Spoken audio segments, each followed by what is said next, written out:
Hi kids, how are you? So today we are going to talk about Marianne North. She was a biologist, so she studied plants, and I'm going to read the text, we'll do the activities, and then I'll give you some homeworks, okay? So let's go, it's the page 44, okay? So this is the exercise. Marianne North was a biologist and a remarkable botanical artist who painted flowers and plants from all over the world. She traveled around the world for 13 years and visited every continent except for Antarctica. North was born in 1830 in the United Kingdom. At the age of 40, she started traveling around the world by herself. Between 1871 and 1885, she visited over 26 countries, including the United States, India, Australia, Brazil, and Japan.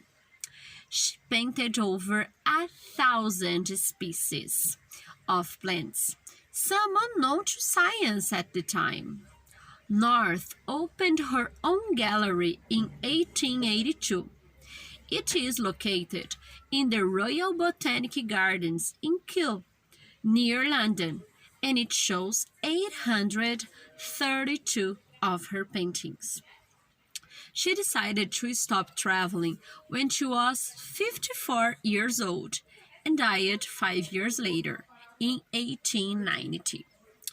So, in the time of Marianne North, first the women didn't work. Yes, the what was usual for women was to get married and stay at home, taking care of the kids. And Marianne North probably wasn't married because she traveled by her own, yes, and she studied a lot. And she was a biologist, and she was a botanical artist. Botanical artist because she painted the flowers and the leaves, yeah, the plants that she saw. And it was very important because there wasn't cameras. Yes, the camera was something that was still being developed. And anyway, when the camera appeared, was invented, it was a big thing. Yes, not like the cell phones. Yes, so it was big, and so you couldn't take a camera to all the places. So we have here the fact file for you to fill with the name, profession, birth year, nationality, achievements. Achievements is everything that the person does that is very important. And the death year. So look, the name is Marianne North. She was born in 1830 and she died in 1890, so a long time ago. Her profession was biologist and botanical artist. What was her nationality? She was born in United Kingdom, so she was British, yes, and or English, yeah, British is better. And then, what were her achievements? She traveled many places, but the important part is that she painted many plants that the scientists didn't know. So this was very important for the science, yes? So she painted over 1,000 species of plants. And then she opened a gallery, yes, to show these plants. And then we have a discussion that was Marian North a woman ahead of her time? Yes, as I said, because she did things that women in that time didn't do. Yes, the most part of the woman didn't travel by herself. Did it by herself. Yes, so that's we're not. You don't need to do a homework about it. And then in number 3, observe. There are some pictures from Maria North that she painted. Yes?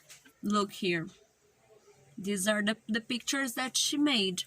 So photograph was not very advanced in the 19th century. So because there weren't cameras, Maria North needed to paint. Yes?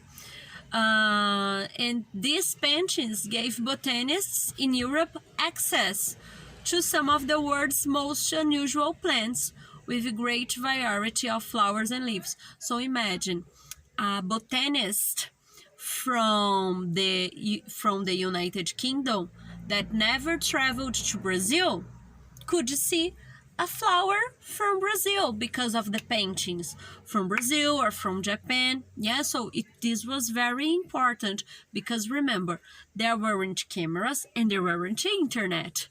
There wasn't internet, so the access to know the things, you needed to go to the place. Yes, or you needed to have to read a book. Yes, to see pictures. So her work, Marian North's work, is important because of this. And then let's talk about the pictures. So painting 97. The plant is called floss silk tree, and the scientific name is Ceiba speciosa. Remember, when all the things, yes, the animals and the plants, and bacteria, whatever, so they have a scientific name, and the scientific name is generally in Latin. So floss silk tree is the name in English, and Ceiba speciosa is in Latin, is the scientific name. And where is this plant located? In Brazil. So it's a plant from Brazil. And then the painting 355. The plant is Morning Glory, and the scientific name is Ipomoa rubrocoerulea. And the location is in South Africa. And in the painting 739, the plant is wooden pear, and the scientific name is Chilomelum piriforme, and the location is Australia. And then observe the plants. Yes, the colors, the shape, yes, the format, the shape, and the leaves. Are the leaves the same? The green part, they are the same. Yes, they are different too, so it's all different. And then we have here, I made you a very beautiful drawing. Look, we have a flower, and the parts of the flower is the flower, the stem where you hold the flower, and the leaf. And the leaf is divided in 2 parts, the blade and the petiole. Yes? The petal is linked in the stem of the flower, and here is the leaf. Okay, and here is the flower. There you go. So, the exercise number 4. Leaves have two main parts, the petal, which is the part of the leaf connected to the stem, and the blade, which is the widest part of the leaf.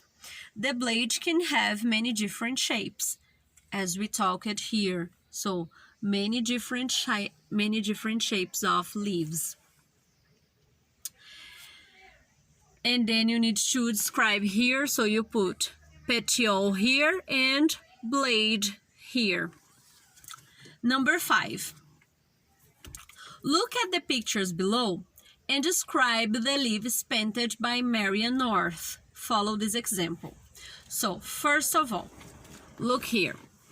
We have the edge of the plants, so lobed, smooth, and jagged. So imagine this is a leaf. So when you put your hands here, you feel if it's smooth or if it is jagged. Yes, here. Yes, if this is smooth or if it is jagged or if it is lobed. Look here, jagged and smooth. And the shape, so if it is linear, if it's lens-shaped, if it's heart-shaped, so the shape of a heart, the shape of a lens, if it's round, a little bit like a circle, if it's ovate, so see the difference between this, the ovate and the lens-shaped, needle-shaped, and palmate. So these are some shapes. And then observing this and the pictures here, we can make a sentence. So for example, if we talk about the floss silk tree, yes, the leaves of the floss silk tree, what can we say about that? Then we have the example. The floss silk tree has jagged, ovate leaves. That's it. So about the edge, and the shape. And what can we say about the morning glory? For example, let's look at the morning glory. Morning glory leaves.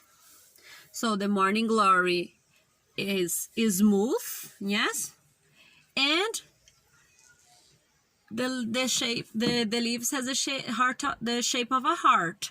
So the morning glory has smooth, hearty shaped leaves.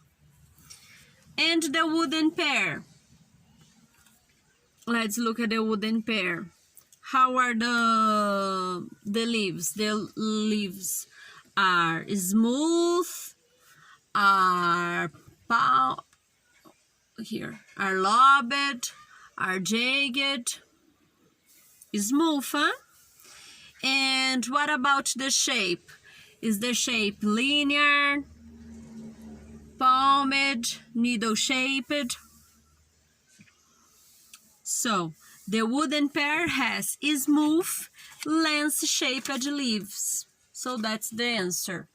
The morning glory has smooth, heart-shaped leaves, and the wooden pear has smooth, lens-shaped leaves. Okay? So that's it. For the homework, I will give you the page 69 and 70. Continuation of the story Time Explorers. So then you have here circle, true, false or not mentioned. So TF, R, and M for the sentences. If the sentences are true about the text, false about the text, or if it's not mentioned in the text. So if it's not on the text, that information. The number 4, write the speaker's name, Emily, Eric, or Jack. So you need to read the sentences and write who was the person that said those words. And write a summary of the stories. Use the expression in the box to help you. So you are going to write what happened in the story, so to put in the order what happened, okay? And then you do in your way. And the other homework is 70, and then it's the listening about the verbs in the past, okay? So that's it for today. Bye bye.